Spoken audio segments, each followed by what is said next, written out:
Good morning everyone, कैसे हैं? स्वागत है आपका रेजिडेंशियल स्टेटस चैप्टर में, जहां आज हम समझने वाले हैं इलस्ट्रेशन नंबर 4 को। प्रीवियस लेक्चर में हमने यहाँ पर नंबर 3 इलस्ट्रेशन को डिस्कस किया था और आज हम समझने वाले हैं इलस्ट्रेशन नंबर 4। तो शुरुआत करते हैं आज के सेशन की। Mister Steve Walk, the Australian cricketer, comes to India for 100 days every year. Find out his residential status for assessment year 24-25। Mister Steve Walk, सबसे पहले आपको ध्यान रखना है वो इंडियन सिटीजन या फिर इंडियन ओरिजिन के पर्सन नहीं है। वो ऑस्ट्रेलियन क्रिकेटर है। वो एवरी ईयर कहाँ आते हैं? इंडिया आते हैं।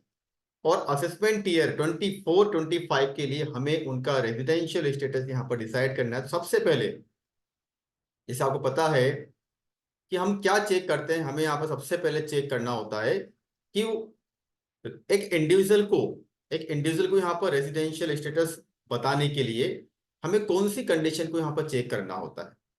जैसे आप सभी को पता है कि एक इंडिविजुअल जो होता है उसके लिए हम सबसे पहले बेसिक कंडीशन नंबर 1 चेक करते हैं, उसके बाद बेसिक कंडीशन नंबर 2 हम चेक करते हैं।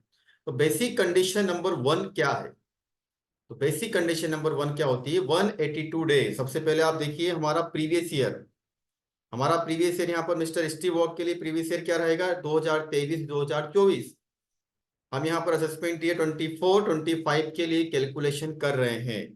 तो 23-24 ये हमारा यहाँ पर रहने वाला है प्रीवियस ईयर। और इस प्रीवियस ईयर में हमें सबसे पहले बेसिक कंडीशन नंबर 1 को चेक करना है, और वो क्या होती है? 182 डेज और मोर इन इंडिया। तो सबसे पहले हम चेक करते हैं क्या स्टीव वॉक यहाँ पर 23-24 में 182 डेज के लिए थे या नहीं थे।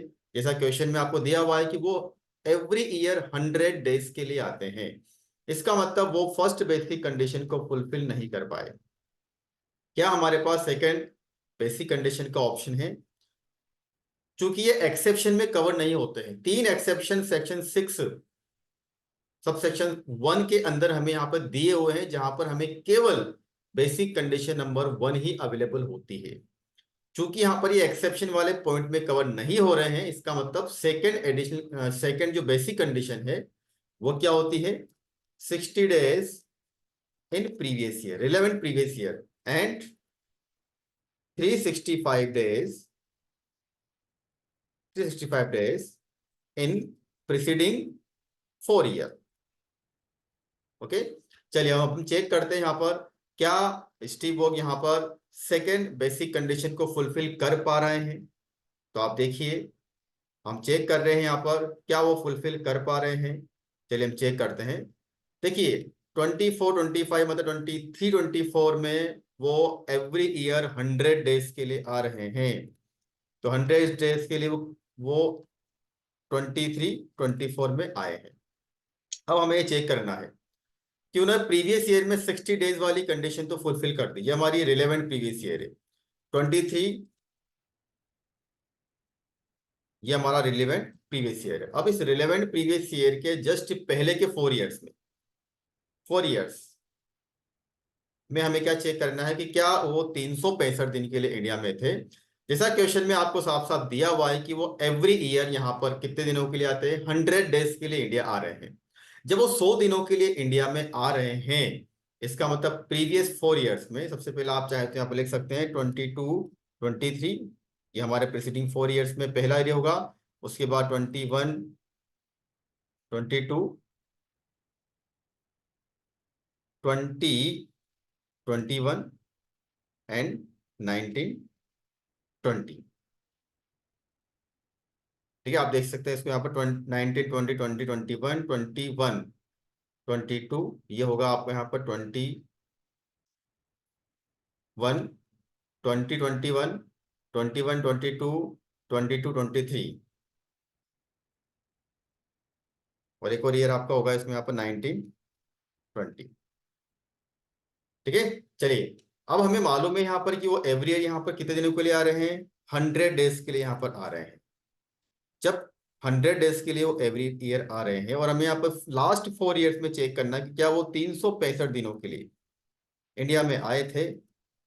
जब वो 100 डेज के लिए आ रहे हैं, इसका मतलब वो आसानी से हम यहाँ पर कह सकते हैं कि वो कुल मिलाकर के 400 डेज के लिए इंडिया में आए हैं प्रीवियस 4 ईयर्स में, और हमारी जो रिक्वायरमेंट है, हमारी रिक्वायरमेंट कितनी है, हमारी है 365 दिन। इसका मतलब वो प्रीवियस ईयर में 60 डेज के लिए इंडिया में थे, और प्रीवियस ईयर से पहले के 4 वर्षों में यहाँ पर वो 365 से ज्यादा, मतलब 400 डेज के लिए वो इंडिया में थे। हम ऐसा कह सकते हैं कि उन्होंने बेसिक कंडीशन नंबर 2 को यहाँ पर फुलफिल कर दिया है। He satisfy the second condition in section 6(1), he is resident in India.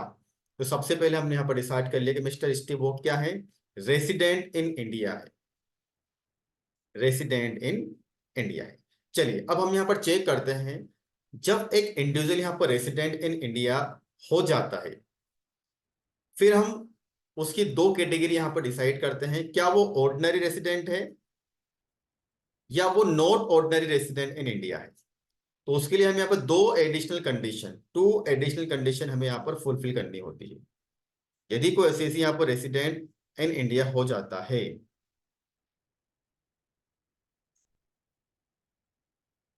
देखिए, तो उसके बाद हम चेक करते हैं कि क्या उन्होंने 2 एडिशनल कंडीशन को एक साथ फुलफिल किया है। देखिए यहाँ पर आपको ध्यान रखना है, 2 एडिशनल कंडीशन को क्या उन्होंने एक साथ फुलफिल किया है। तो सबसे पहले हम चेक करेंगे कि 2 एडिशनल कंडीशन क्या है। तो फर्स्ट एडिशनल कंडीशन, जिस प्रीवियस ईयर में हम यहाँ पर कैलकुलेशन कर रहे हैं, जो हमारा रिलेवेंट प्रीवियस ईयर है, वो आपका 23-24 है। ठीक है, तो 23-24 के जस्ट पहले के 10 ईयर्स में, पहले के 10 ईयर्स में वो क्या रहे हो, पहले के 10 ईयर्स में वो कम से कम 2 वर्षों में रेसिडेंट रहे। तो चूंकि वो 10 एवरी ईयर यहाँ पर 100 डेज के लिए आ रहे हैं, तो एडिशनल कंडीशन नंबर 1 तो वो फुलफिल कर देंगे।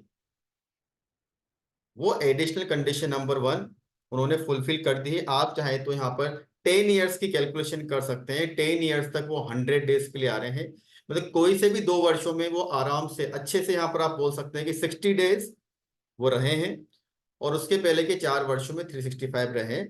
मतलब आउट ऑफ 10, 2 आउट ऑफ 10 वो 2 ईयर्स रेसिडेंट हैं। ये फर्स्ट एडिशनल कंडीशन उन्होंने यहाँ पर फुलफिल कर दी है। लेकिन जब हम बात करते हैं सेकेंड एडिशनल कंडीशन की, जो क्या होती है हमारी यहाँ पर सेकेंड एडिशनल कंडीशन होती है कि रिलेवेंट प्रीवियस ईयर से लास्ट 7 ईयर्स में, वो कम से कम 730 दिनों के लिए इंडिया में रहे हो।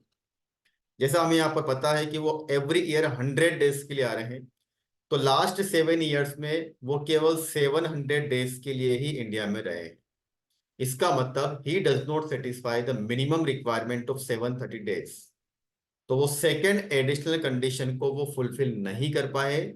इसीलिए मिस्टर स्टीव वॉक्स इस गिवन क्वेश्चन के अंदर यहाँ पर रेसिडेंट तो माने जाएंगे, बट वो not ordinary resident in India माने जाएंगे।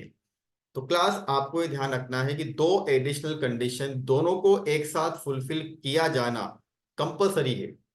मिस्टर स्टीव वॉक्स ने यहाँ पर एक जो फर्स्ट एडिशनल कंडीशन है उसको तो फुलफिल कर दिया, बट वो सेकंड एडिशनल कंडीशन को यहाँ पर फुलफिल नहीं कर पाए। इसीलिए उनका जो रेजिडेंशियल स्टेटस है वो क्या रहेगा, यहाँ पर Mister Steve Walks is resident but not ordinary resident in India. तो क्लास नेक्स्ट वीडियो में हम यहाँ पर इलस्ट्रेशन नंबर 5 को एक्सप्लेन करने वाले हैं। Thank you very much.